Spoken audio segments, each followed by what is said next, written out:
ಹರಂ ತತ್ಸತ್ಪರಬ್ರಹ್ಮಣೇ ನಮಃ.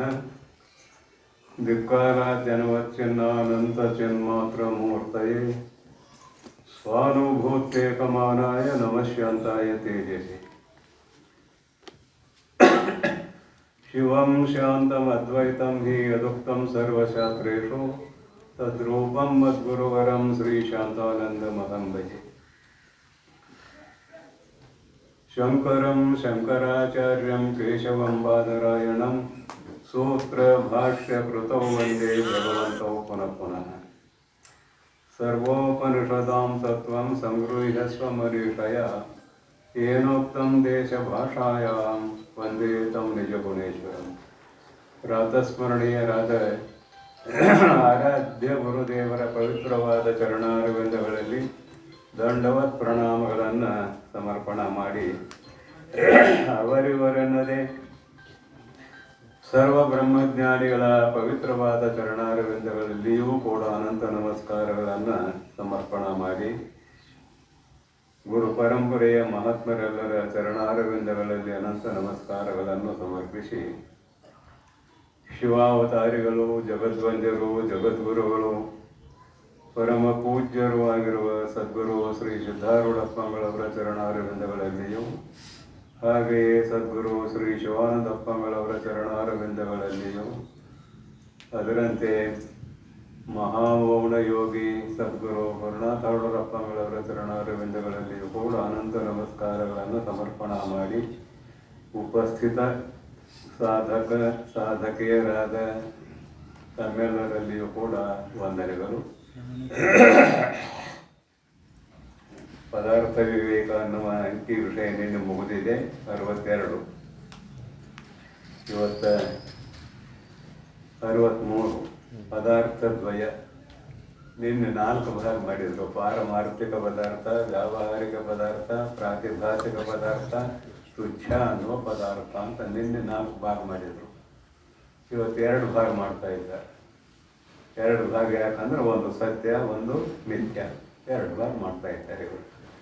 ಮತ್ತಮ ಪದಾರ್ಥಮೆಲ್ಲಮುಂ ಶಿವಶಕ್ತಿಗಳೆಂತಲುಂ ಬ್ರಹ್ಮ ಮಾಯಗಳು ಎಂತಲುಂ ಸತ್ಯ ಮಿಥ್ಯಗಳು ಎಂತಲುಂ ನಿತ್ಯ ಅನಿತ್ಯಗಳು ಎಂತಲುಂ ದ್ವಿಧ ವಿಭಾಗಿಸಿ ಪೇಳ್ಕುಂ.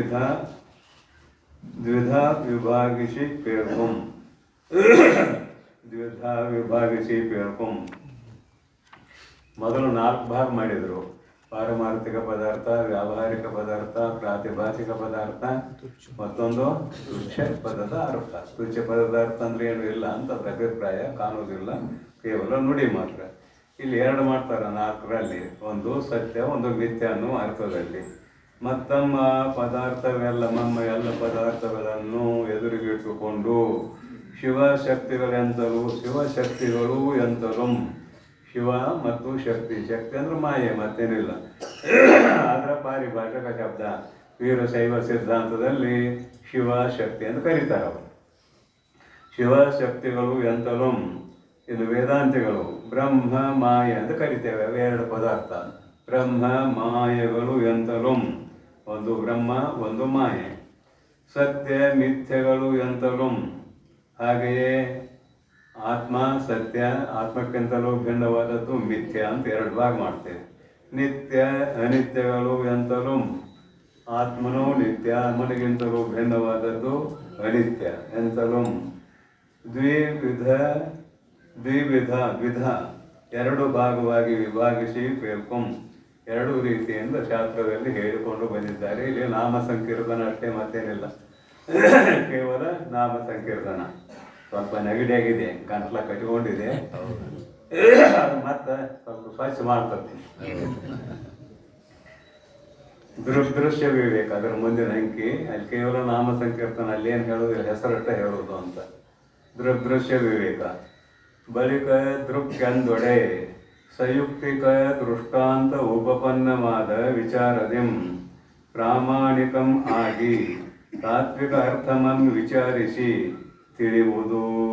ಅದು ಎಂದೊಡೆ ದೃಶ್ಯವಾದ ಪ್ರಪಂಚದೊಳು ಸ್ವಗತ ಭೇದ, ಸಜಾತೀಯ ಭೇದ, ವಿಜಾತೀಯ ಭೇದಂ ಎಂಬುದು ನಿರಾಕರಿಸಲ್ತಕ್ಕ ತ್ರಿವಿಧ ಭೇದಗಳು ಅಪ್ಪವು.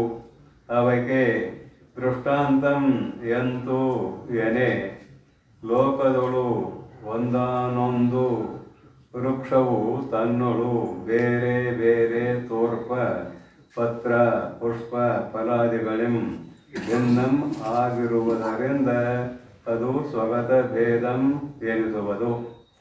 ತನ್ನಂತೆ ಬೇರೊಂದು ವೃಕ್ಷವು ಬೇರೆಯಾಗಿ ಇರುವುದರಿಂದ ಅದು ಸಜಾತಿಯ ಭೇದಂ ಎನಿಸುವುದು. ತನಗಿಂತಲೂ ವಿಲಕ್ಷಣವಾದ ಪಾಷಾಣಾದಿಕವು ಬೇರ್ಪಟ್ಟಿರುವುದರಿಂದ ಅದು ವಿಜಾತೀಯ ಭೇದಂ ಆಗಿರ್ಬೋದು. ಇದೆಲ್ಲ ಓದಿದವರಿಗೆ ಸಹಜವಾಗಿ ಗೊತ್ತಾಗುವಂಥದ್ದು. ಇದರಾಗಿನ ಹೇಳಬೇಕಂತ ವಿಷಯ ಇಲ್ಲ. ಸ್ವಗತ ಭೇದ, ಸಜಾತಿಯ ಭೇದ, ವಿಜಾತಿಯ ಭೇದ ದೃಷ್ಟಾಂತ ಕೊಟ್ಟರು. ಇದನ್ನು ಗಿಡ ಅಂತ ಇಟ್ಕೊಳ್ರಿ. ಯಾಕೆ ಇಲ್ಲೊಂದು ಗಿಡ ಅಂತಲೇ ಇದೆ. ಇದು ಗಿಡ ಆಮೇಲೆ ಊರ್ಧ್ವಮೂಲೋ ಅವಾಕ್ಷಾಕ ಏಷೋ ಐಶ್ವತ್ಥ ಸನಾತನ ಕಠೋಪನಿಷತ್. ಊರ್ಧ್ವಮೂಲಂ ಅಧಃಶಾಖಂ, ಇದು ಭಗವದ್ಗೀತೆ. ಆ ಗಿಡಗಳು ಬೇರೆ, ಈ ಗಿಡ ಬೇರೆ. ಮೊನ್ನೆ ಮೇಲಿದೇನಲ್ಲ, ಆ ಗಿಡ ಬುಡ ಕೆಳಗೈತಿ, ತುದಿ ಮ್ಯಾಲೆ. ಈ ಗಿಡ ಬುಡ ಮೇಲೆ, ತುದಿ ಕೆಳಗೆ. ಉಲ್ಟಾ ಆಯ್ತು, ಉಲ್ಟಾ. ಅದಕ್ಕೆ ಊರ್ಧ್ವಮೂಲೋ ಅವಾಕ್ಷಾಕ. ಹೆಂಗೆ ಹೊಡೆದವು ನೋಡಿ ಎಲ್ಲ, ಬಗಲ್ ಹಿಂಗೆ ಹೊಡೆದೈತಿ, ಕಾಲು ಹಿಂಗೆ ಹೊಡೆದವು, ಬೆಳ್ದ ಹಿಂಗೆ ಹೊಡೆದವು, ಹಿಂಗಿಲ್ಲಲ್ಲ. ಮತ್ತಿದ ಬುಡ, ಇದು ಕೆಳಭಾಗ. ಅಂತೂ ಗಿಡ ಇದು ಸ್ವಗತ ಭೇದ. ಇಲ್ಲೇ ಹೇಳ್ಬಿಡೋಣ, ಅಲ್ಲೇನಂತ.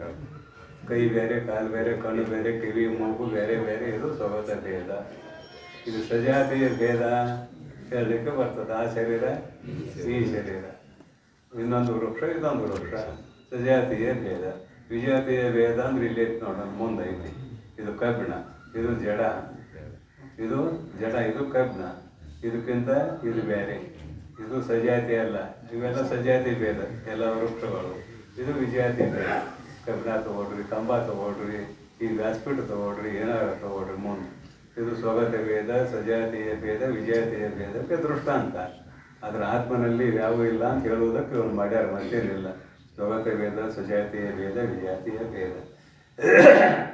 ಆತ್ಮನಲ್ಲಿ ಯಾವೂ ಇಲ್ಲ. ಯಾಕಂದ್ರೆ ಅವನು ನಿರವಯವ. ನಿರವಯವನಾದ್ದರಿಂದ ಅವಯವಗಳಿಲ್ಲ, ಸ್ವಗತ ಭೇದ ಇಲ್ಲ. ಆತ್ಮನಿಗೆ ಸಮಾನವಾದ ಮತ್ತೊಂದು ವಸ್ತು ಇಲ್ಲ. ಇದು ಶರೀರಕ್ಕೆ ಸಮಾನವಾದ ವಸ್ತು ಇದೆ, ಇನ್ನೊಂದು ಶರೀರ ಇದೆ. ಆದರೆ ಅಖಂಡ ಚೈತನ್ಯಕ್ಕೆ ಸಮಾನವಾದ ವಸ್ತು ಇನ್ನೊಂದಿಲ್ಲ. ಉದಾಹರಣೆಗೆ ಆಕಾಶಕ್ಕೆ ಸಮಾನವಾದ ಆಕಾಶ ಇನ್ನೊಂದು ಇಲ್ಲ. ಹಾಗೆಯೇ ಆತ್ಮನಿಗೆ ಸಮಾನವಾದ ಆತ್ಮ ಇನ್ನೊಂದು ಇಲ್ಲ. ಆದುದರಿಂದ ಸಜಾತಿಯ ಭೇದ ಇಲ್ಲ. ಇನ್ನು ವಿಜಾತಿಯ ಭೇದ ಅಂದ್ರೆ ಆತ್ಮನನ್ನು ಬಿಟ್ಟು ಏನೂ ಇಲ್ಲ ಇಲ್ಲ. ವಿಜಾತಿಯ ಭೇದವೂ ಕೂಡ ಇಲ್ಲಿ ಇಲ್ಲ. ಹೇಳ್ತಿಲ್ಲ ಜಗತ್ತು ಅಂದ್ರೆ ಅದನ್ನೇ ಕೇಳ ನಾವು ಪೂರ್ವ ಪಕ್ಷಿ. ಈ ಜಗತ್ತು ನಿರ್ಮಾಣ ಆಗಬೇಕಾದ್ರೆ ಮಾಯೆಯನ್ನು ಅಂಗೀಕಾರ ಮಾಡಿದ್ದೀರಲ್ಲ ನೀವು. ಆ ಮಾಯೆಯನ್ನು ಅಂಗೀಕಾರ ಮಾಡಿರೋದ್ರಿಂದ ಮಾಯೆಗೂ ಮತ್ತು ಆತ್ಮನಿಗೂ ಅಭೇದ ಹೇಳ್ತಿರೋ, ಭೇದ ಹೇಳ್ತಿರೋ ಅಂತ ನಾವು ಭೇದ ಹೇಳ್ಬೇಕಂತ. ಆದ್ರೆ ಮತ್ತೆ ಐತಲ್ಲ ವಿಜಾತಿಯ ಭೇದ ಇದೆಯಲ್ಲ. ಮಾಯ ಅಸತ್ಪದಾರ್ಥ, ಆತ್ಮ ಸತ್ಪದಾರ್ಥ. ವಿಜಾತಿಯ ಭೇದ ಇದೆಯಲ್ಲ ಅಂತ ಅವನು ಒಬ್ಬ ಅಂತಾನ. ಅವಾಗ ಇವ್ರಂತಾರಲ್ಲ ಪುತ್ರ, ಹೌದಪ್ಪ, ನಾವು ಮಾಯೆಯನ್ನು ಕಲ್ಪಿಸಿಕೊಂಡಿದ್ದೇವೆ. ಅದು ಇರುವಂಥ ಪದಾರ್ಥ ಅಲ್ಲ, ಕೇವಲ ಕಲ್ಪಿತ ಪದಾರ್ಥ. ಆ ಮಾಯೆ ಪರಮಾತ್ಮನನ್ನು ಬಿಟ್ಟು ಇರಲಿಕ್ಕೆ ಜಾಗನೇ ಇಲ್ಲ. ಅದಕ್ಕೊಂದು ಕತೆ ಹೇಳ್ತೇನೆ. ಕತೆ ಹೇಳಿದ್ರೆ ಚೆಂದ ನೆನಪು ಉಳಿತೈತೆ. ಇಲ್ಲದ್ರೆ ನೆನಪು ಉಳಿದಿಲ್ಲ. ಶಾಸ್ತ್ರ ಅಂತ ನೆನಪು ಉಳಿದಿಲ್ಲ. ಕತೆ ಹೇಳಿದ್ರೆ ನೆನಪು ಉಳಿತೈತೆ.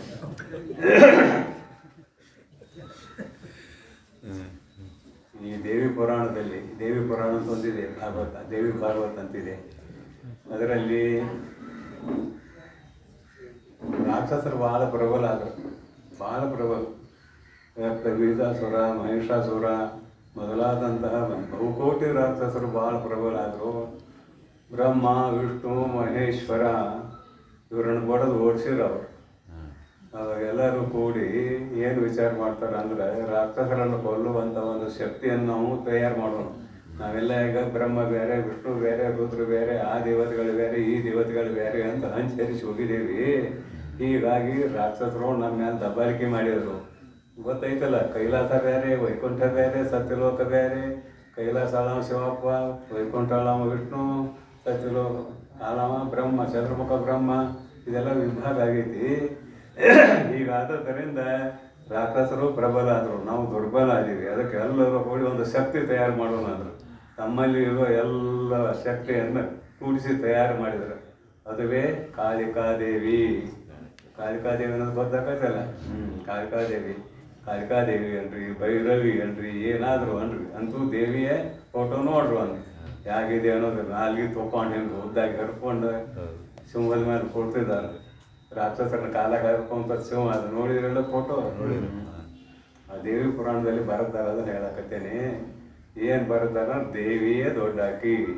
ಯಾಕಂದ್ರೆ ಈ ಹರಿಹರ ಬ್ರಹ್ಮಾದಿಗಳು ರಾಕ್ಷಸರಿಗೆ ಅಂಜಿ ಒಂದು ಗುಹೆಯಲ್ಲಿದ್ರು ಅವರು. ಹಾಗೆಲ್ಲರೂ ಕೂಡಿ ಶಕ್ತಿ ಕೂಡಿಸಿ ತಯಾರು ಮಾಡಿರೋ ದೇವಿಯನ್ನ, ಅದಕ್ಕೆ ನಮ್ಮ ದೇವಿಯೇ ದೊಡ್ಡಾಕಿ ಅಂತ ದೇವಿ ಪುರಾಣದಲ್ಲಿ ಬರುತ್ತೆ. ಅಂತೂ ಯುದ್ಧ ಮಾಡಲು ಎಲ್ಲ ರಾಕ್ಷಸರನ್ನ ಸಂಹಾರನೂ ಮಾಡಲು ವಿಶ್ರಾಂತಿ ಬೇಕಾಯಿತು. ವಿಶ್ರಾಂತಿ ಬೇಕಾದಾಗ ಇಲ್ಲೊಂದು ಮಂಚ ತಯಾರು ಮಾಡಿದ್ರು ಅವರು. ಬ್ರಹ್ಮ, ವಿಷ್ಣು, ಮಹೇಶ್ವರ, ಈಶ್ವರ 4 ಕಾಲ ಆದರು. ಬ್ರಹ್ಮ, ವಿಷ್ಣು, ಮಹೇಶ್ವರ, ಈಶ್ವರ. ಇನ್ನೊಬ್ಬಳದು ಸದಾಶಿವ, ಪಂಚಬ್ರಹ್ಮರು. ಸದಾಶಿವ ಹಲಿಗೆ ಮಂಚ ತಯಾರಾಯಿತು. ಹಲಿಗೆ ಮ್ಯಾಲೆ ದೇವಿ ಕೊಡ್ತಿದ್ದಾರೆ ಹೆಂಗ. ನೋಡ್ರು ನೀವು, ಬ್ರಹ್ಮ, ವಿಷ್ಣು, ಮಹೇಶ್ವರ, ಸದಾಶಿವ, ಈಶ್ವರ ಇವರೆಲ್ಲ ನಮ್ಮ ದೇವಿ ಕಾಲು ಕೆಳಗೆ. ಈ ದೇವಿ ಪುರಾಣದ ಕಥೆ ಹೇಳಕತ್ತೀನಿ. ದೇವಿ ಕಾಲು ಕೆಳಗಿದ್ದಾರೆ ಅಂದ್ರೆ ಇಲ್ಲಿ ಮಾಯಾ. ದೇವಿ ಅಂದ್ರೆ ಯಾರು? ಮಾಯಾ. ಮಾಯೇ ದೊಡ್ಡವಳು ಅನ್ನೋ ಅರ್ಥದಲ್ಲಿ ಅವರು ಮಾತಾಡ್ತಾರೆ. ಮಾಯಾ ಅನ್ನೋದಿಲ್ಲ ಅವರು ದೇವಿ ಅಂತ. ಆಯ್ತಪ್ಪ, ಭಾಳ ಬರೋಬರಿ. ಆಧಾರ ದೊಡ್ಡದು, ಆಧೇಯ ದೊಡ್ಡದು ಅಂತ ಕೇಳಿದ್ರು. ಅರ್ಥ ಆಕತಿ? ಆಧಾರ ದೊಡ್ಡದು, ಆಧೇಯ ದೊಡ್ಡದು ಅಂತ ಕೇಳಿದ್ರು. ಆಧಾರ ದೊಡ್ಡದು, ಆಧೇಯ ಹೆಂಗೆ ದೊಡ್ಡದು? ಇದು ಆಧಾರದಿಂದ ಕೊಂಡ್ರದಕ್ಕೆ. ಇದು ಶರೀರ ಆಧೇಯ. ಇದು ದೊಡ್ಡದು, ಇದು ದೊಡ್ಡದು. ಇದು ದೊಡ್ಡದಲ್ಲ, ಅದ್ರ ಮೇಲೆ ಕುಳ್ತದೆ. ಇದು ದೊಡ್ಡದು, ಈ ಶರೀರ ಸಣ್ಣದು. ಹಂಗೆ ನಿಮ್ಮ ದೇವಿಗೆ ಆಶ್ರಯ ಪಟ್ಟವನೇ ನಮ್ಮ ಆತ್ಮ. ಅವನೇ ಬ್ರಹ್ಮ, ವಿಷ್ಣು, ಮಹೇಶ್ವರ, ಸದಾಶಿವ, ಈಶ್ವರ ಆಗ್ಯಾನ ಉಪಾಧಿಯಿಂದ. ಆಧಾರವ ಬ್ರಹ್ಮ, ಅದೇವಿ ಮಾಯೆ. ಆಧಾರವೇ ಬ್ರಹ್ಮ, ಅದೇ ಈ ಮಾಯೆ. ನಿಮ್ಮ ಮಾಯೆ ಕಲ್ಪಿತವಾದ ಪದಾರ್ಥ. ಕಲ್ಪಿತವಾದ ಪದಾರ್ಥ ಅಲ್ಲದೆ ಮಾಯೆಗೆ ಪರಮಾತ್ಮನನ್ನು ಬಿಟ್ಟು ಇರಾಕ ಜಾಗವೇ ಇಲ್ಲ. ಅವನಲ್ಲಿ ಅನತಿರಿಕ್ತವಾಗಿದೆ ಮಾಯೆ. ದೃಷ್ಟಾಂತ ಕೊಟ್ಟಿದ್ದಾರೆ. ಬೆಂಕಿಯಲ್ಲಿ ಸುಡುವ ಶಕ್ತಿ ಇದೆ. ಅದು ಬೆಂಕಿಯ ಸ್ವರೂಪ, ಏನು ಬೇರೇನೋ? ಬೆಂಕಿಯ ಸ್ವರೂಪ. ಪ್ರತಿಯೊಬ್ಬನ ಶರೀರದಲ್ಲಿ ಒಂದು ತಾಕತ್ತಿದೆ. ಆ ತಾಕತ್ತು ಆ ಶರೀರದಲ್ಲಿ ಅಭೇದವಾಗಿದೆಯೋ, ಭೇದವಾಗಿದೆಯೋ? ಅಭೇದವಾಗಿದೆ. ಭೇದವಾಗಿದೆ. ಕಾಣ್ತದೆ ಯಾರಿಗಾರ? ಕಾಣುವುದಿಲ್ಲ. ನಿಮ್ಮೆಲ್ಲರಲ್ಲಿ ಒಂದು ಶಕ್ತಿ ಇದೆ. ಅದು ಕಾಣ್ತದೆ, ಏನಾದ್ರು ಕಾಣುವುದಿಲ್ಲ. ಕಾರ್ಯವನ್ನು ನೋಡಿ ನೀವು ಹೇಳ್ಬಹುದಷ್ಟೇ, ಶಕ್ತಿ. ಹಾಗೆ ಇಲ್ಲಿ ಮಾಯೆ ಪರಮಾತ್ಮನೊಡನೆ ಕಲ್ಪಿತ ತಾದಾತ್ಮ್ಯ ಸಂಬಂಧದಿಂದ ಇದೆ. ಬೇರೆ ತಾದಾತ್ಮ್ಯ ಸಂಬಂಧ ಅನ್ನೋದಿಲ್ಲ. ನಾವು ಕಲ್ಪಿತ ತಾದಾತ್ಮ್ಯ ಸಂಬಂಧದಿಂದ ಇದೆ. ಅದಕ್ಕೆ ಮಾಯೆ ಆತ್ಮನನ್ನು ಬಿಟ್ಟರೆ ಅದಕ್ಕೆ ಜಾಗವೇ ಇಲ್ಲ ಕಾಣಲಿಕ್ಕೆ. ಹೀಗಿರುವಾಗ ಮಾಯೆ ಯಥಾರ್ಥವಾದ ಪದಾರ್ಥ ಅಲ್ಲ. ಆತ್ಮನಲ್ಲಿ ಅದು ಅಂತಃಪಾತಿಯಾಗಿದೆ. ಇದು ಸಮಾಧಾನ. ಯಾವುದಕ್ಕೆ ಸಮಾಧಾನ? ಜಗತ್ತು ಹುಟ್ಟಿದೆ ಅಂತ ಹೇಳುವ ಸಂದರ್ಭದಲ್ಲಿ ಮಾಯೆಯನ್ನು ಅಂಗೀಕಾರ ಮಾಡಿದ್ದು ನಾವು ಒತ್ತುಕೊಂಡಿದ್ದೇವೆ. ಇದು ಪ್ರೌಢಿವಾದ ಸಮಾಧಾನ. ಇನ್ನು ವಿಚಾರ ಮಾಡಿದ್ರೆ ಮಾಯೆ ಅನ್ನೋದಿಲ್ಲವೇ ಇಲ್ಲ. ವಿಚಾರ ಮಾಡಿದ್ರೆ, ಯಾವಾಗ ವಿಚಾರ ಮಾಡಿದ್ರೆ? ಆತ್ಮ ಅನಾತ್ಮ ಇಟ್ಕೊಂಡು ವಿಚಾರ ಮಾಡಕ್ಕೆ ಹೊಂಟಿವಲ್ಲ. ಯಾವುದು ಇಲ್ಲವೋ ಅದು ಮಾಯೆ. ಇಲ್ಲದೆ ಇದ್ದದ್ದು ಮಾಯೆ. ಇಲ್ಲದೆ ಇದ್ದದ್ದು ಇದ್ದಂಗೆ ಹೆಂಗೆ ಕಾಣ್ತದ್ರಿ ಅಂತ ಮಾತು ಕೇಳಿದ್ರೆ ಎಲ್ಲ ಉತ್ತರ ಆಗೈತೆ. ಮೊದಲು ಈ ಶರೀರ ಇಲ್ಲದ್ದು, ಈ ಶರೀರ ಇಲ್ಲದ್ದು ಮತ್ತೆ ಇದ್ದಂಗೆ ಕಾಣಕತ್ತಿಲ್ಲ ಇದೆ. ನಿನ್ನ ಹೆಂಗಿತ್ತು ಇವತ್ತು? ಹಂಗೆ ಇದ್ದಂಗೆ ಕಾಣ್ತದೆ. ಇಲ್ಲ, ಇದ್ದಂಗೆ ಕಾಣ್ತದೆ. ಇಲ್ಲ, ನಿನ್ನೆ ಬೇರೆ, ಇವತ್ತೇ ಬೇರೆ. ಒಂದಿನ ಸಾಯಿಸ್ಬೇಕು ಹೋಯ್ತಲ್ಲ. ನಿನ್ನಿದ ಇವತ್ತು ಅಂದ್ರೆ ಹೆಂಗೆ? ನಾವು ಇಷ್ಟು ಶಾಸ್ತ್ರ ಹೇಳಿ ಕೇಳಿ ಏನಪ್ಪ, ನಿನ್ನಿದ ಇದು ಅನ್ಲಿಕ್ಕೆ ಬರೋದಿಲ್ಲ. ಕಾಣ್ತದೆ. ಇದಕ್ಕೆ ಇರುವಿಕೆ ಇಲ್ಲ. ಇರುವಿಕೆ ಇಲ್ಲ ಅಂದಮೇಲೆ ಮಾಯೆಯು ಜಗತ್ ರೂಪದಲ್ಲಿ ಕಾಣ್ತದೆ, ಆದರೆ ಅದಕ್ಕೆ ಇರುವಿಕೆ ಇಲ್ಲ. ಹೀಗಿರುವಾಗ ಇಲ್ಲಿ ವಿಜಾತಿಯ ಭೇದ. ಆತ್ಮನಿಗೂ ಮಾಯೆಗೂ ವಿಜಾತಿಯ ಭೇದ ಹೇಳಲಿಕ್ಕೆ ಆಗುವುದಿಲ್ಲ. ಆದುದರಿಂದ ಆತ್ಮನಲ್ಲಿ ಸ್ವಗತ ಭೇದವೂ ಇಲ್ಲ. ಯಾಕ? ನಿರವಯವ. ಆತ್ಮನನ್ನು ಬಿಟ್ಟು, ಪರಮಾತ್ಮನನ್ನು ಬಿಟ್ಟು ಮತ್ತೊಬ್ರು ಯಾರೂ ಇಲ್ಲ. ಸಜಾತಿಯ ಭೇದ ಇಲ್ಲ.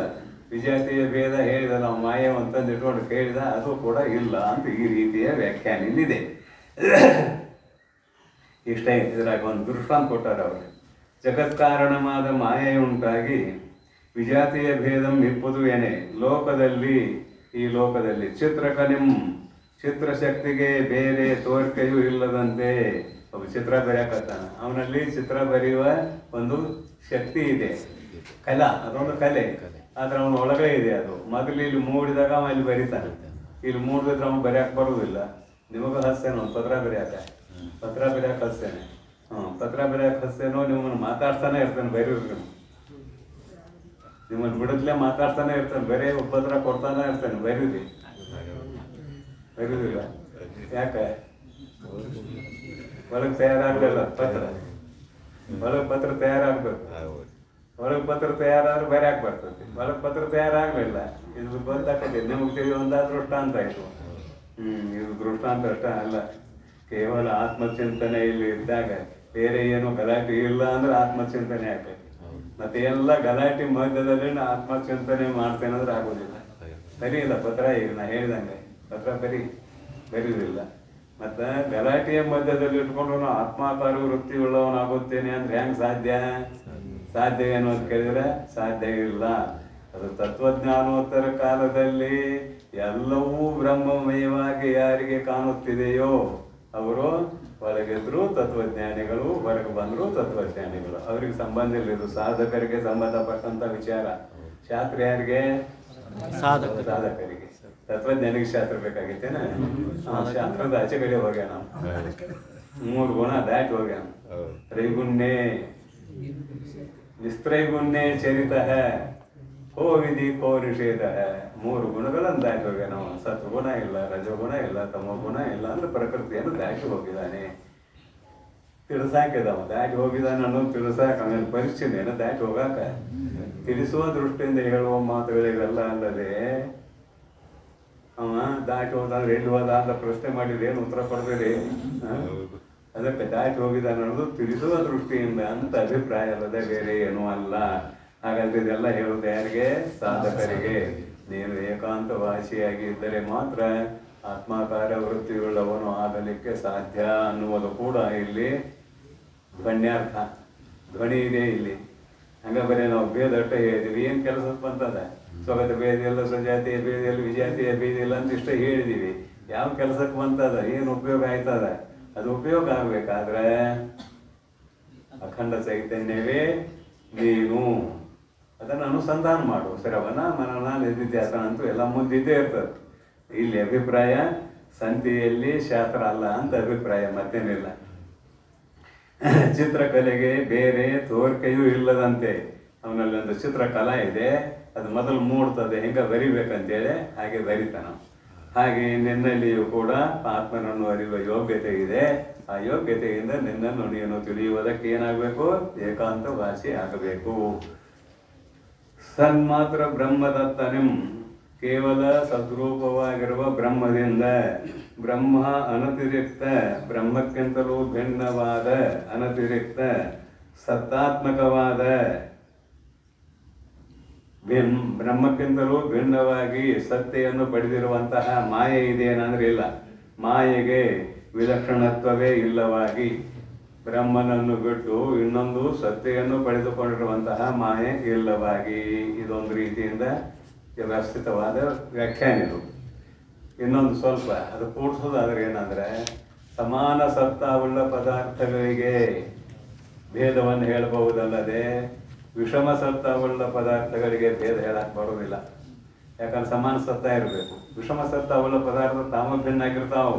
ಅಲ್ಲಿ ಭೇದ ಹೇಳಕ್ಕೆ ಹೋಗಿ ಏನು ಕೆಲಸತಿ? ಅಲ್ಲಿ ಭೇದ ಹೇಳೋ ಕೆಲಸ ಇಲ್ಲ. ವಿಷಮ ಸತ್ತವುಳ್ಳದ್ದು ಯಾವಾಗಿದೆ ಅಲ್ಲಿ ಮೊದಲೇ ಭೇದ ತಯಾರಿದೆ, ಅಲ್ಲಿ ಭೇದ ಹೇಳೋ ಕೆಲಸ ಇಲ್ಲ. ಇನ್ನು ಸಮಾನ ಸತ್ತವುಳ್ಳ ಪದಾರ್ಥಗಳಲ್ಲಿ ಅದು ಬೇರೆ ಇದು ಬೇರೆ ಅಂತ ಹೇಳಬೇಕಾಗ್ತದೆ. ಅದರ ಆತ್ಮನಿಗೆ ಸಮಾನ ಸತ್ತವುಳ್ಳ ಪದಾರ್ಥ ಇನ್ನೊಂದಿಲ್ಲ. ಆದುದರಿಂದ ಬೇರೆ ಅಂತ ಹೇಳಲಿಕ್ಕೆ ಬರುವುದಿಲ್ಲ. ಬ್ರಹ್ಮದತ್ತನಿಂ ಬ್ರಹ್ಮ ಅನತಿರಿಕ್ತ ಸತ್ತಾತ್ಮಕವಾದ ಮಾಯೆಗೆ ವಿಲಕ್ಷಣತ್ವವೇ ಇಲ್ಲವಾಗಿ ಬ್ರಹ್ಮಕ್ಕೆಂತಲೂ ಅದಕ್ಕೆ ಬೆನ್ನ ಜಾಗದಲ್ಲಿ ಇರಲಿಕ್ಕೆ ಜಾಗ ಇಲ್ಲ. ದೃಷ್ಟಾಂತ ಏನು ಕೊಟ್ಟರು? ಆ ಚಿತ್ರಕಲೆ ಅವನ ಒಳಗೆ ಇರುವಂತೆ ಮಾಯೆಯು ಕೂಡ ಬ್ರಹ್ಮನಲ್ಲಿ ಆಶ್ರಯನ್ನು ಪಡ್ಕೊಂಡಿದೆ. ಕಲ್ಪಿತ ಪದಾರ್ಥ ತೋರ್ಬೇಕಾದ್ರೆ ಹೇಳಿದಾರಲ್ಲ, ಏನಂತಾರು? ಭ್ರಾಂತಿರಭ್ರಾಂತ ಪೂರ್ವಕಂ, ಈ ಪೂರ್ವದಲ್ಲಿ ಹೇಳ್ಕೊಂಬಂದಾರ. ಭ್ರಾಂತ್ಯಾತ್ಮಕವಾದ ವಸ್ತು ತೋರ್ಬೇಕಾದ್ರೆ ಭ್ರಾಂತಾತ್ಮಕವಾದ ಇನ್ನೊಂದು ವಸ್ತುವಲ್ಲಿ ಇದ್ರೆ ಮಾತ್ರ ಸಾಧ್ಯ. ಉದಾಹರಣೆಗೆ ಅಲ್ಲಿ ಹಗ್ಗ, ಹಾವು. ಮತ್ತೆ ಹಗ್ಗವು ಭ್ರಾಂತ್ಯಾತ್ಮಕ ಅಲ್ಲ, ಸರ್ಪ ಭ್ರಾಂತ್ಯಾತ್ಮಕ. ಹಗ್ಗ ಯಾಕೆ ಭ್ರಾಂತ್ಯಾತ್ಮಕ ಅಲ್ಲ? ಹಗ್ಗದ ಅಜ್ಞಾನದಿಂದಲೇ ಸರ್ಪ ತೋರಿದೆ. ಹಗ್ಗ ಆಧ್ಯಾತ್ಮಿಕ ಪದಾರ್ಥ, ಇದು ಭ್ರಾಂತ್ಯಾತ್ಮಕ ಪದಾರ್ಥ ಅಲ್ಲ, ಅದು ಇರುವ ಪದಾರ್ಥ. ಅದು ವ್ಯಾವಹಾರಿಕ ಅಂತ ಇಟ್ಕೊಳ್ಳೋಣ ಸದ್ಯಕ್ಕೆ. ಆಧ್ಯಾತ್ಮಿಕ ಅಂದ್ರೆ ಮತ್ತೆ ಬ್ರಹ್ಮಾದಿತು, ಅದು ವ್ಯಾವಹಾರಿಕ ಪದಾರ್ಥ. ಅಲ್ಲಿ ತೋರುವಂಥ ಪದಾರ್ಥ ಪ್ರಾತಿಭಾಷಿಕ ಪದಾರ್ಥ. ಹಾವಿಗೆ ಏನಂತೇವೆ ನಾವು? ಪ್ರಾತಿಭಾಷಿಕ ಪದಾರ್ಥ ಅಂತೇವೆ. ಹಗ್ಗಕ್ಕೆ ವ್ಯಾವಹಾರಿಕ ಸತ್ತಾವುಳ್ಳ ಪದಾರ್ಥ ಅಂತೇವೆ. ಆ ಹಾವಿಗೆ ಏನೋ ಇರುವಿಕೆ ಇದೆ ಏನು ಅಂತ ಈಗ ತೋರ್ತಾ ಇದೆ. ಇರುವಿಕೆ ಇದೆ ಏನು ಅಂದ್ರೆ ಇಲ್ಲ. ಇದು ದೃಷ್ಟಾಂತ. ದಾರ್ಷ್ಟಾಂತಕ್ಕೆ ಬರೀ.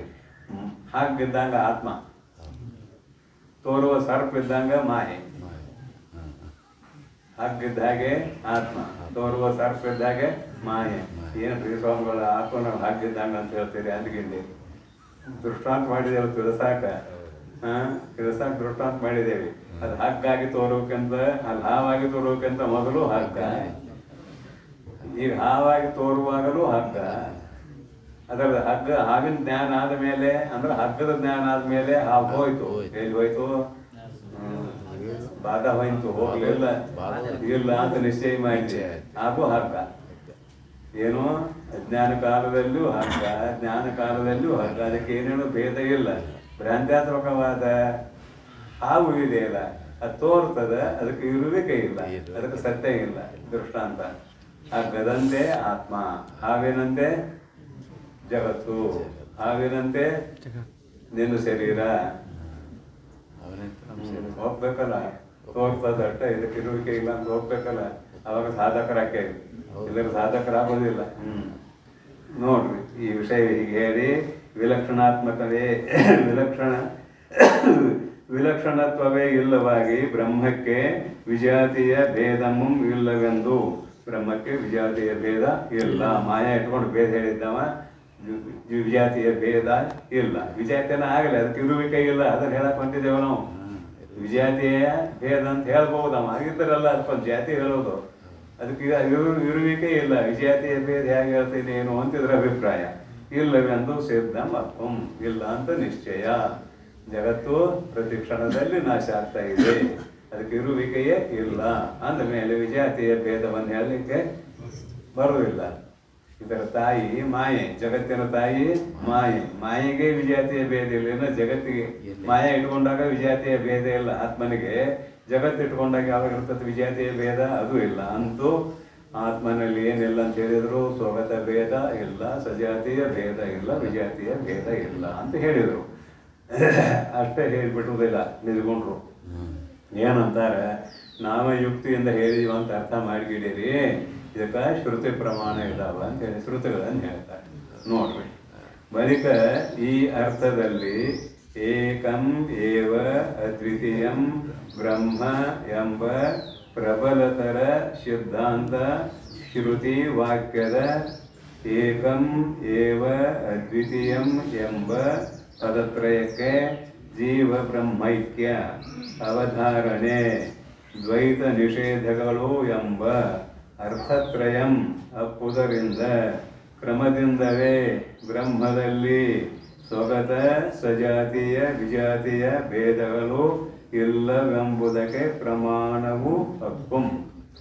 ಸ್ವಕಪೋಲ ಕಲ್ಪಿತದಿಂದ ಹೇಳಿಲ್ಲ, ಉಪನಿಷತ್ತುಗಳಲ್ಲಿ ಹೇಳಿದ ವಿಷಯವನ್ನೇ ನಾನು ಹೇಳಿದ್ದೇನೆ ಅಂತಿದ್ರ ಅಭಿಪ್ರಾಯ, ಮತ್ತೇನಿಲ್ಲ. ಛಾಂದೋಗ್ಯೋಪನಿಷತ್ ತಗೊಂಡ್ರಿಲ್ಲಿ. ಬಳಿಕ ಈ ಅರ್ಥದಲ್ಲಿ, ನಾನು ಇಲ್ಲಿವರೆಗೆ ಹೇಳಿದ ಅರ್ಥದಲ್ಲಿ ಏಕಂ ಆತ್ಮತತ್ವವು ಒಂದೇ ಇದೆ, ಒಂದು ಇದೆ. ಏವ ಅಂದ್ರೆ ಅವಧಾರಣ, ಒಂದೇ ಇದೆ ಅಂತಿದ್ದು ಅವಧಾರಣ. ನೀನು ಹೋಗಲೇಬೇಕು, ಹೋಗು ಅನ್ನೋದು ಸಾಮಾನ್ಯ. ಹೋಗಲೇಬೇಕು ಅಂದ್ರೆ ಅಲ್ಲಿ ಬಿಡುವಂಗಿಲ್ಲ. ಅಂದ್ರೆ ಒಂದೇ ಇದೆ ಅಂತ ಆಯ್ತು. ಮೊದಲು ಏಕಂ ಅನ್ನೋದು ಏವ ಒಂದೇ ಇದೆ ಅಲ್ಲದೆ ಅನ್ನೋದು ದೃಢ ಅಂದ್ರೆ ಒಂದೇ ಇದೆ ಅನ್ನೋದು ದೃಢ. ಏಕಂ ಏವ ಅದ್ವಿತೀಯಂ, ತನಗೆ ಎರಡನೇ ಪದಾರ್ಥವೂ ಇಲ್ಲವೇ ಇಲ್ಲ. ಅದ್ವಿತೀಯಂ ಬ್ರಹ್ಮ ಅನ್ನೋದು ನಿಜಗೊಂಡು ಕೈಲಿ ಹಾಕಿದ್ದಾರೆ. ಅಲ್ಲಿ ಬ್ರಹ್ಮ ಶಬ್ದ ಇಲ್ಲ ಚಾಂದೋಗ್ಯದಲ್ಲಿ. ಏಕಮೇವ ಅದ್ವಿತೀಯಂ ಅಷ್ಟೇ ಇದೆ. ಏಕಂ ಏವ ಅದ್ವಿತೀಯಂ ಇದು ಬ್ರಹ್ಮ. ಇದು ನಾವು ಕೈಲಿ ಹೇಳುವಾಗ ಹೇಳ್ತೇವೆ. ಅದರ ಗ್ರಂಥಕಾರ ಹಾಕಿದ್ದಾರೆ. ಏಕಮೇವ ದ್ವಿತೀಯಂ ಬ್ರಹ್ಮ ಎಂಬ ಪ್ರಬಲತರ ಶ್ರುತಿ, ದುರ್ಬಲ ಶ್ರುತಿ ಅಂತಿದಾವು, ಪ್ರಬಲತರ ಶ್ರುತಿ ಅಂತಿದಾವು. ಸ್ವರ್ಗಕಾಮೋ ಯಜೇತ, ಸ್ವರ್ಗಕಾಮೋ ಯಜೇತ ದುರ್ಬಲ ಶ್ರುತಿ, ಪ್ರಬಲ ಶ್ರುತಿ ಅಲ್ಲ. ಯಾಕಂದ್ರೆ ಕ್ಷೀಣೆ ಪುಣ್ಯ ಮರ್ತೆ ಲೋಕಂ ವಿಶಂತಿ. ಪುಣ್ಯ ಗಳಿಸ್ಕೊಂಡು ಸ್ವರ್ಗಕ್ಕೆ ಆದ ಕಾಯಿ ಮಲ್ಲಿ ಇರ್ತಾರಣ್ಣ, ಪುಣ್ಯ ತೀರಿದ ಮರುದಿನ ಮಾತ್ರ ತೆರೆಗೆ ಬೀಳ್ತಾನೆ. ಅದಕ್ಕೆ ಏನಂತೇಳಿ ನಾವು ದುರ್ಬಲ ಶ್ರುತಿ ಅಂತ ಕರಿತೇವೆ. ಅಂತ ಸುಮ್ಮನೆ ಉದಾಹರಣೆಗೆ ಒಂದು ದ್ವಾಸುಪರ್ಣ ಸಯುಜ ಸಕಾಯ ಅನ್ನೋದನ್ನು ದೃಷ್ಟಾಂತ ಮಾಡಿಕೊಂಡಿದ್ದೇವೆ. ಈ ಶರೀರದಲ್ಲಿ 2 ಪಕ್ಷಿಗಳಿದ್ದಾವೆ ಅಂತ ದೃಷ್ಟಾಂತ ಮಾಡಿಕೊಂಡಿದ್ದೇವೆ ತಿಳಿಸಾಕ. ಅದು ಕೂಡ ಪ್ರಬಲ ಶ್ರುತಿ ಅಲ್ಲ, ದುರ್ಬಲ ಶ್ರುತಿಯೇ. ಪ್ರಪಂಚವನ್ನು ಅನುವಾದ ಮಾಡಿದ ಶ್ರುತಿ ಅದು.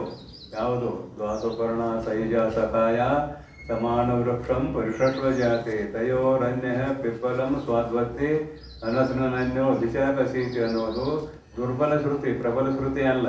ಪ್ರಬಲ ಶ್ರುತಿ ಯಾವುದು ಅಂತ ಕೇಳಿದರೆ ಏಕಂ ಏವ ದ್ವಿತೀಯಂ ಇದು ಪ್ರಬಲ ಶ್ರುತಿ. ತತ್ ತ್ವಮಸಿ ಪ್ರಬಲ ಶ್ರುತಿ. ಅಯಮಾತ್ಮ ಬ್ರಹ್ಮ ಪ್ರಬಲ ಶ್ರುತಿ. ಪ್ರಜ್ಞಾನಂ ಬ್ರಹ್ಮ ಪ್ರಬಲ ಶ್ರುತಿ.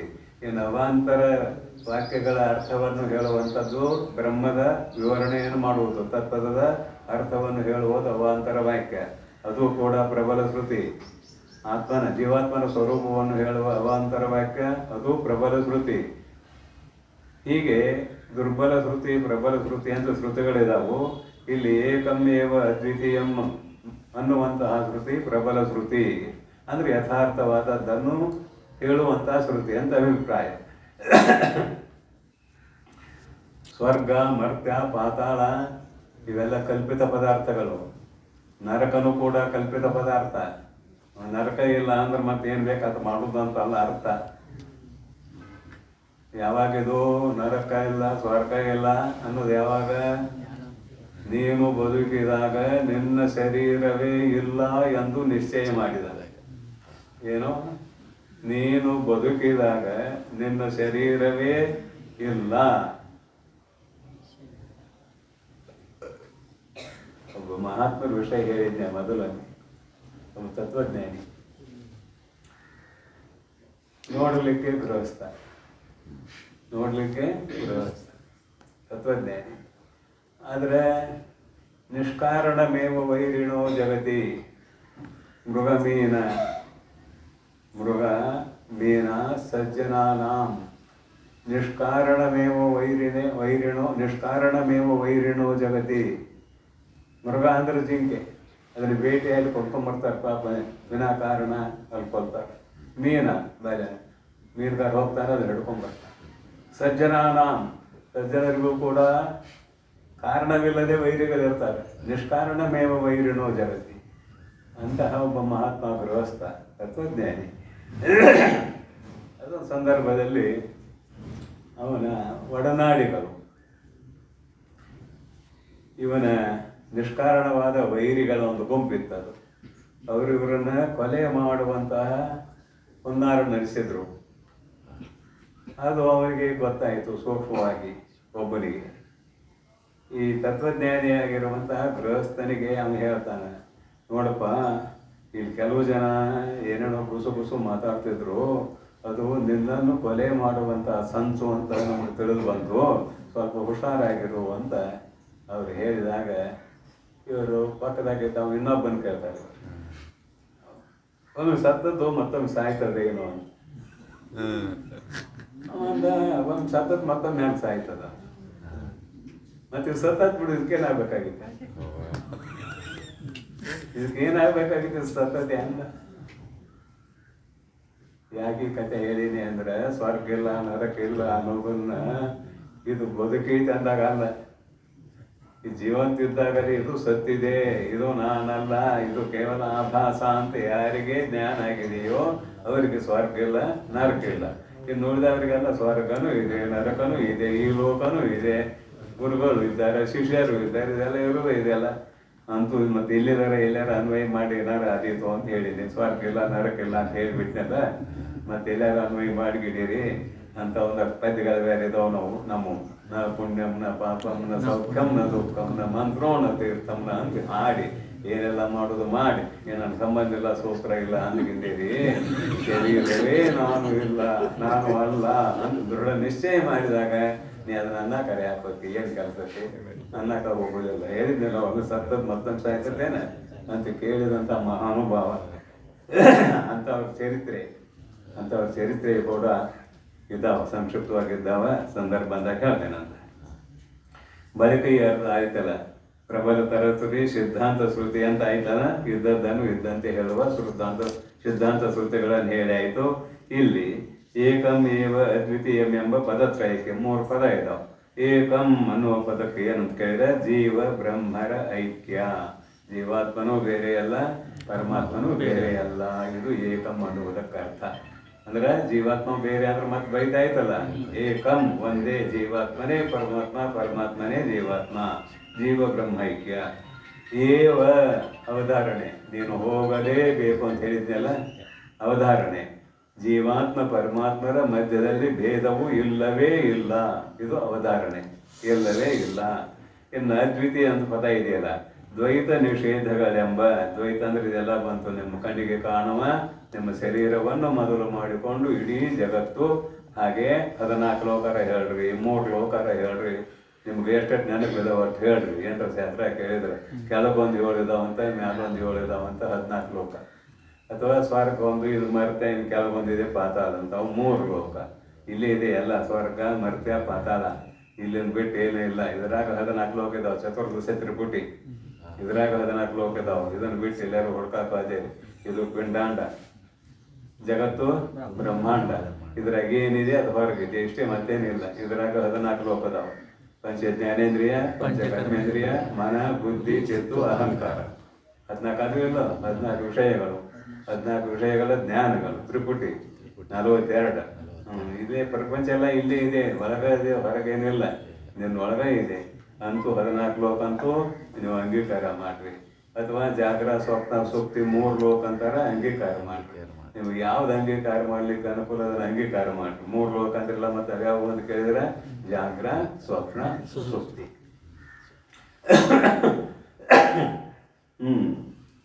ಆಯಿತು. ಅದ್ವಿತೀಯಂ ಎಂಬ ಪದತ್ರಯಕ್ಕೆ ಜೀವ ಬ್ರಹ್ಮೈಕ್ಯ ಅವಧಾರಣೆ ದ್ವೈತ ನಿಷೇಧಗಳೆಂಬ ಅರ್ಥತ್ರಯಂ ಹಪ್ಪುವುದರಿಂದ ಇಲ್ಲಿ 3 ಅರ್ಥಗಳು ಆ ಶ್ರುತಿಗೆ ಹಪ್ಪುವುದರಿಂದ. ಏನು 3 ಅರ್ಥಗಳು ಗೊತ್ತಾಯ್ತಲ್ಲ, ಜೀವಾತ್ಮನೇ ಪರಮಾತ್ಮ, ಪರಮಾತ್ಮನೇ ಜೀವಾತ್ಮ, ಇದು ನಿಶ್ಚಯ.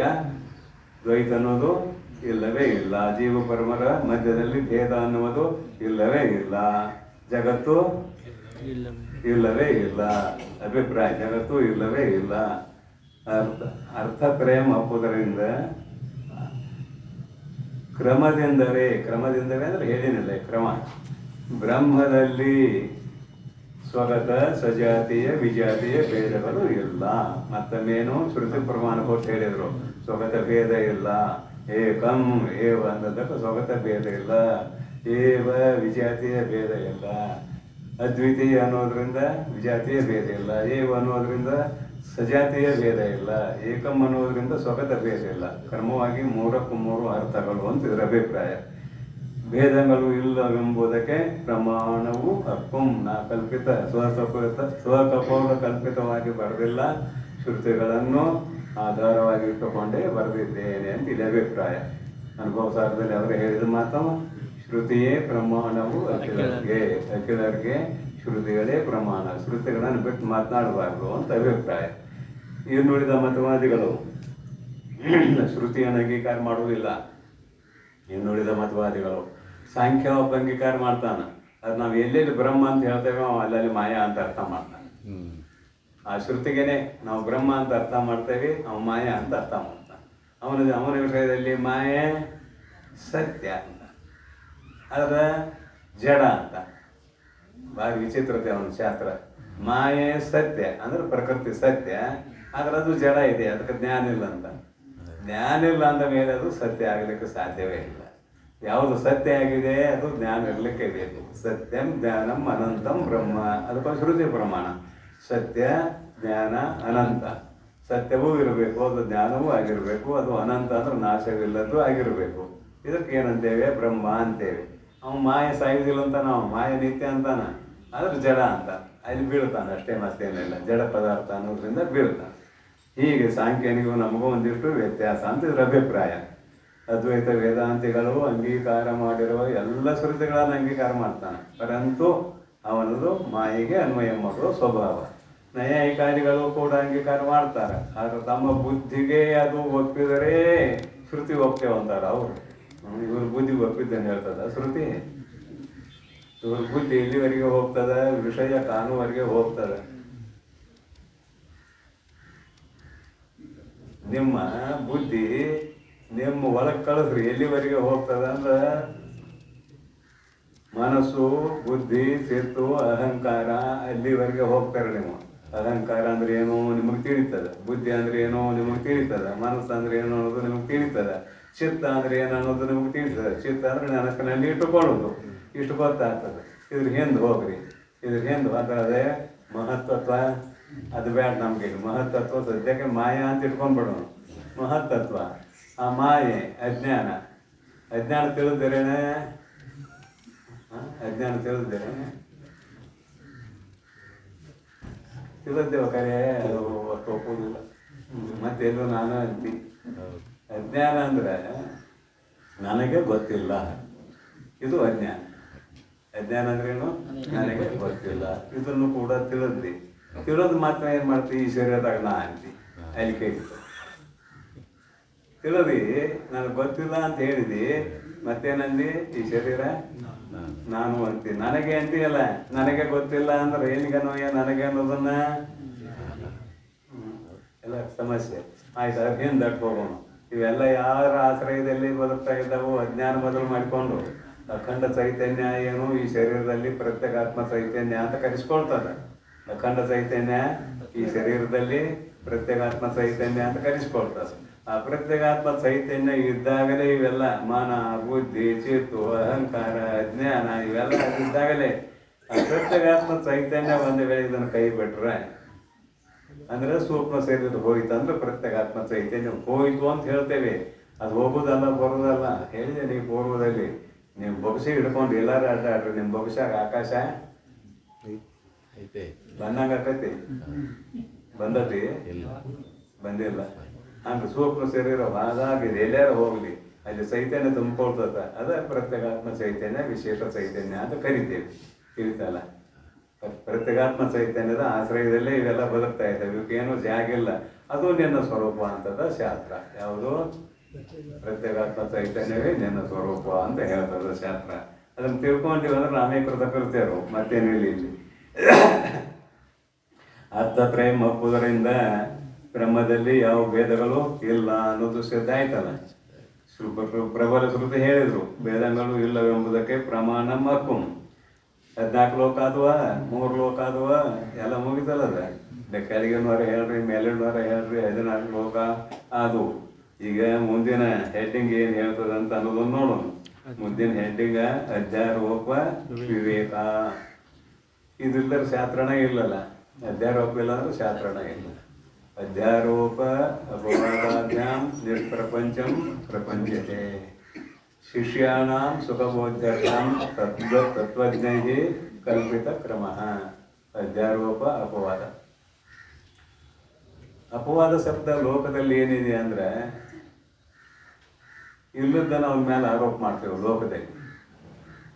ಒಬ್ಬ ಮನುಷ್ಯ, ಕೃಷ್ಣ ಪರಮಾತ್ಮ ಸಮಂತಕ ಮಣಿ ಕದ್ದಿರಲಿಲ್ಲ. ಕತೆ ಗೊತ್ತದಿಲ್ಲ? ಸಮಂತಕ ಮಣಿ ಕದ್ದಿರಲಿಲ್ಲ. ಆ ಸಮಂತಕ ಮಣಿ ಸತ್ರಾಜಿತ ರಾಜನ ತಮ್ಮನ ಕೊಳ್ಳಾಗಿರ್ತಾರೆ. ಅವ್ನು ಭೇಟಿ ಆಡಕ್ಕೆ ಹೋದಾಗ ಒಂದು ಸಿಂಹ ಅವನು ಮುರ್ಕೊಂಡು ತಿಂತಂದ್ರೆ ಸೇರಿ ಬೆತ್ತವಂದ್ರೆ ಮುಂದೆ ಕರಡಿ ಬಂದು ಆ ಸಿಂಹದ ಕೂಡ ಜಗಳಾಡಿ ಸಮಂತಕ ಮನೆ ತೊಗೊಂಡು ಹೋಗಿತ್ತು. ಕರಡಿ ಬಂದು ಜಾಂಬು ಅಂತ, ಇವೆಲ್ಲ ರಾಮಾಯಣದ ಕಥೆ. ಜಾಂಬು ಅಂತ ಅವ್ನು ಜಾಂಬು ಅಂತ ಏನು ರಾಮಾಯಣದ ಯುದ್ಧ ಮುಗಿದ ಮೇಲೆ ಕೇಳಿದಂತ ಶ್ರೀರಾಮಚಂದ್ರ, ಏನಪ್ಪ ಯುದ್ಧದಲ್ಲಿ ಎಲ್ಲರಿಗೂ ತೃಪ್ತಿ ಆಯ್ತೇನು ಅಂತ ಕೇಳಿದಂತ. ಈ ಜಾಂಬು ಅಂತಂದ್ರೆ ಕಪಿಗಳ ಸಂಘದಲ್ಲಿ ಯಾವ ಬಲ ಜಾಂಬು ಅಂತ ಕರಡಿ ಆಕಾರದಲ್ಲಿ ಇದ್ದ ಅವ ಅಂದ, ರಾಕ್ಷಸರ ಕೂಡ ಎಲ್ಲ ಯುದ್ಧ ಮಾಡಿ ಮುಗೀತು, ನಿಮ್ಮ ಕೂಡ ಯುದ್ಧ ಮಾಡ್ಬೇಕಂತ ಆಸೆ ಆಗೈತಾನ.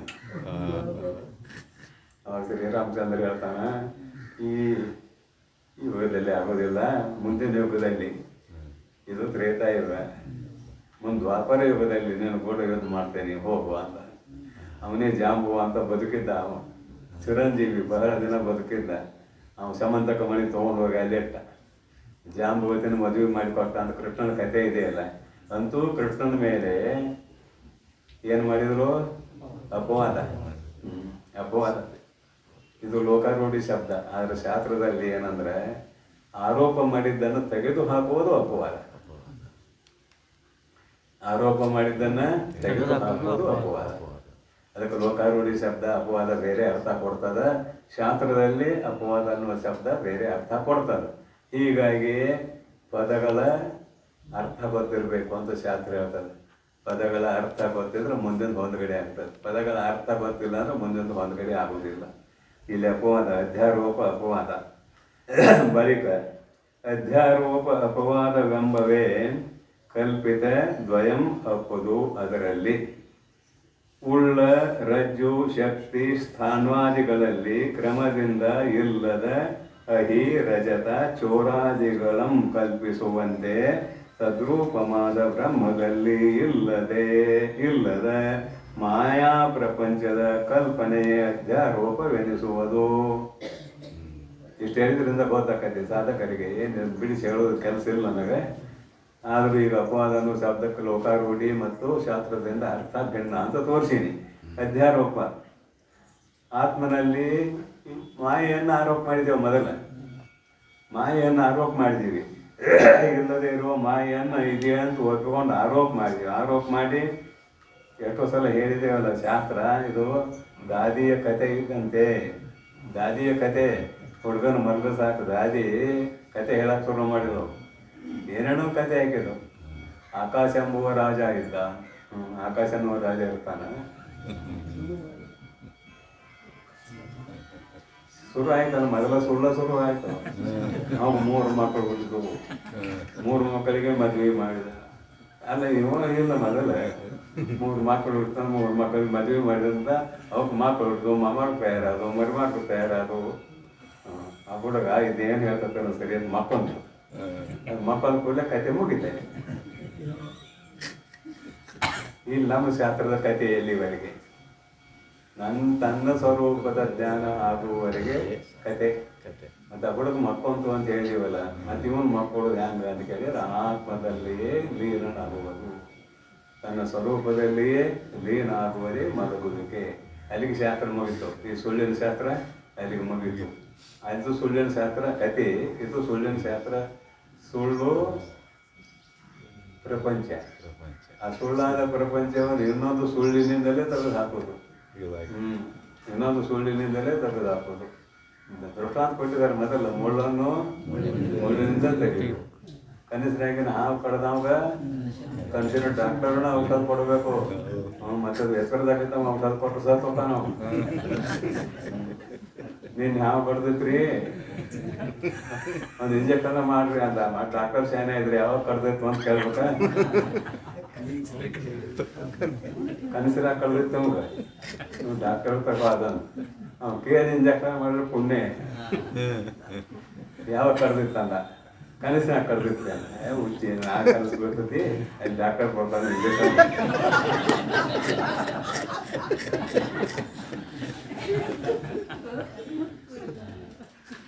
ಶಾಸ್ತ್ರ ಏನು?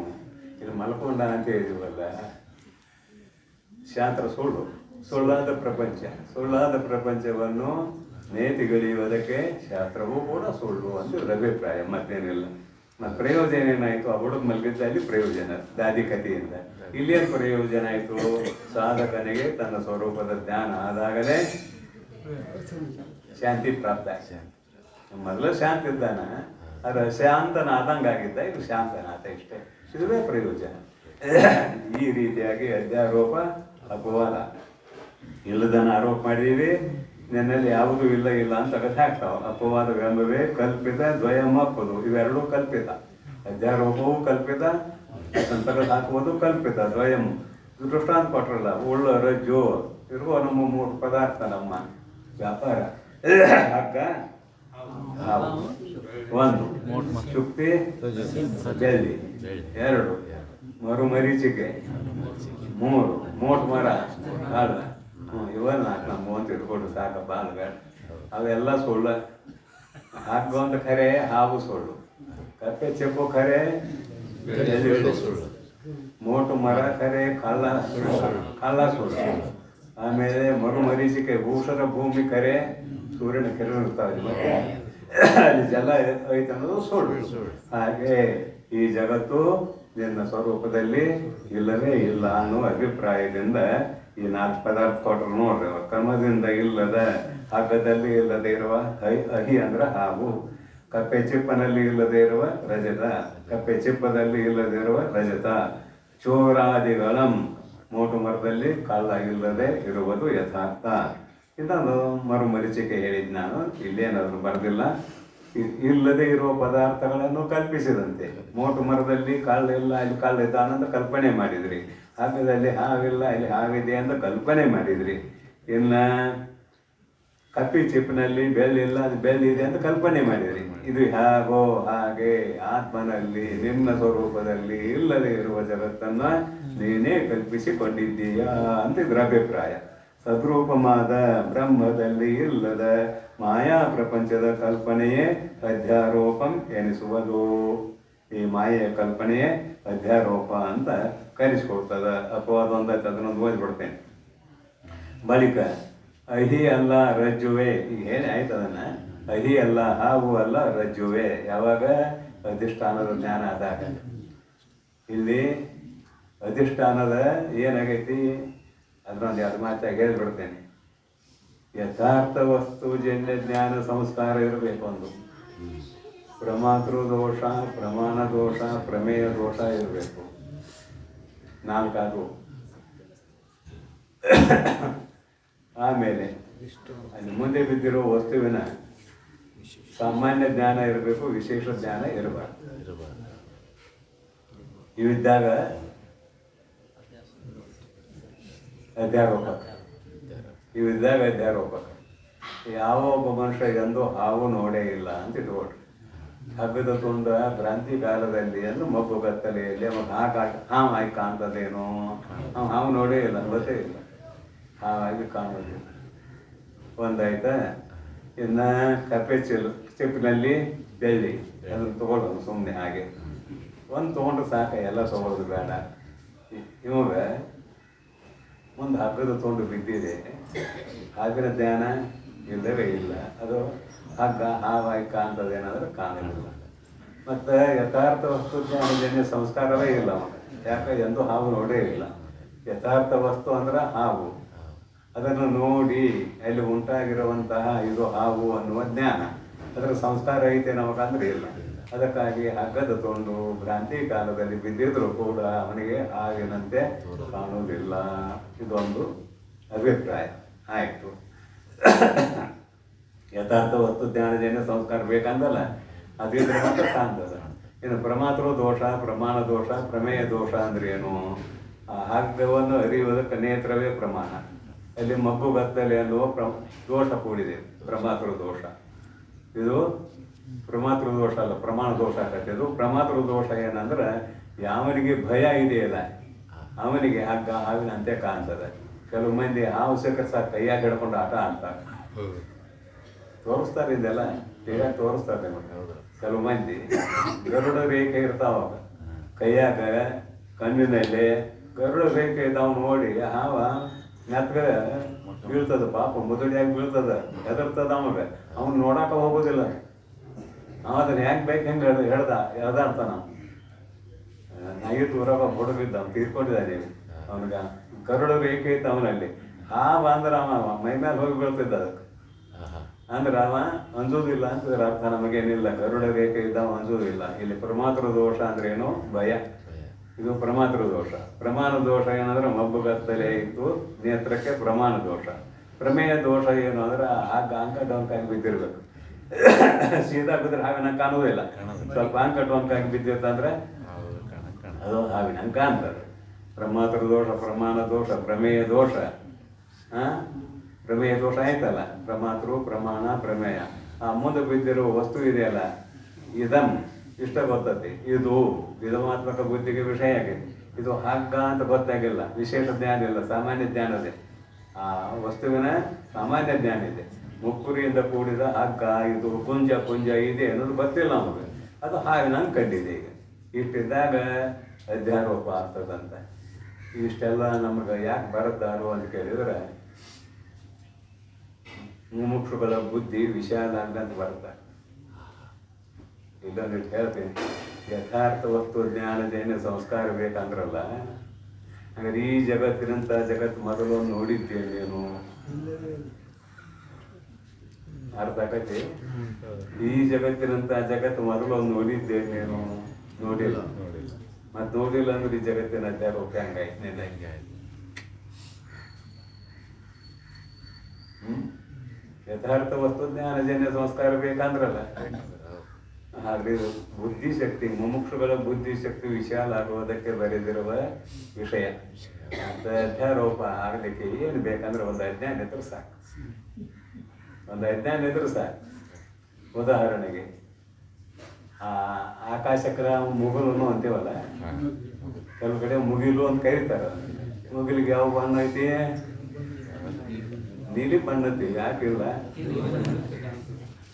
ಮುಗಲು ನೀಲಿ ಬಣ್ಣದಿಂದ ಕೂಡಿ ಸುತ್ತು ಕಡೆ ಹಿಂಗೆ ಇಟ್ಟಿಕೊಂಡಂಗ ಕಾಣ್ತದೆ ನೋಡ್ರಿ. ಬೈಲಾಗ್ರಿ ಅಂತ ದೊಡ್ಡ ಒಬ್ಬರಿಗೆ ಇದ್ದಂಗ ಅಂತ ಇಟ್ಕೊಂಡು ಅಲ್ಲಿ ಅಂಟೈತಿ. ಆಕಾಶ ಭೂಮಿಗೆ ಅಂಟೈತಿ ಅನ್ನೋ ಒಂದು ಕಾಣ್ತದೆ. ತಲಾ ಮಲಿನ. ಆಕಾಶದಲ್ಲಿ ಏನೂ ಇಲ್ಲ, ನೀಲಿ ಬಣ್ಣ ಆರೋಪ ಮಾಡಿ. ಇದು ಮಲಿನ. ತಲ ಅಂದ್ರೆ ಸುತ್ತು ಕಡೆ ಅಂಟಿದಂಗಾಗೈತಿ. ತಲ ಮಲಿನ, ಅದು ತಳ. ಇಲ್ಲಿ ಅಜ್ಞಾನ ಹೊಂದಿದ್ರೆ ಸಾಕು, ಆಕಾಶದ ಅಜ್ಞಾನ ಹೊಂದಿದ್ರೆ ಸಾಕು, ಇದು ಕಾಣ್ತದೆ. ಆಕಾಶದ ಜ್ಞಾನ ಇದ್ದವಾಗ ಅದು ನಿನ್ನ ದೃಷ್ಟಿ ಹೋಗೋದಿದ್ದರಿಂದ ಅದು ನೀಲಿ ಬಂದು ಕಾಣಕತ್ತೈತಿ. ನಿನ್ನ ದೃಷ್ಟಿ ಎಲ್ಲಿ ಕುಂಠಿತ ಆಯ್ತು, ಅದು ನೀಲಿ ಬಂದು ಕಂಡಿತು.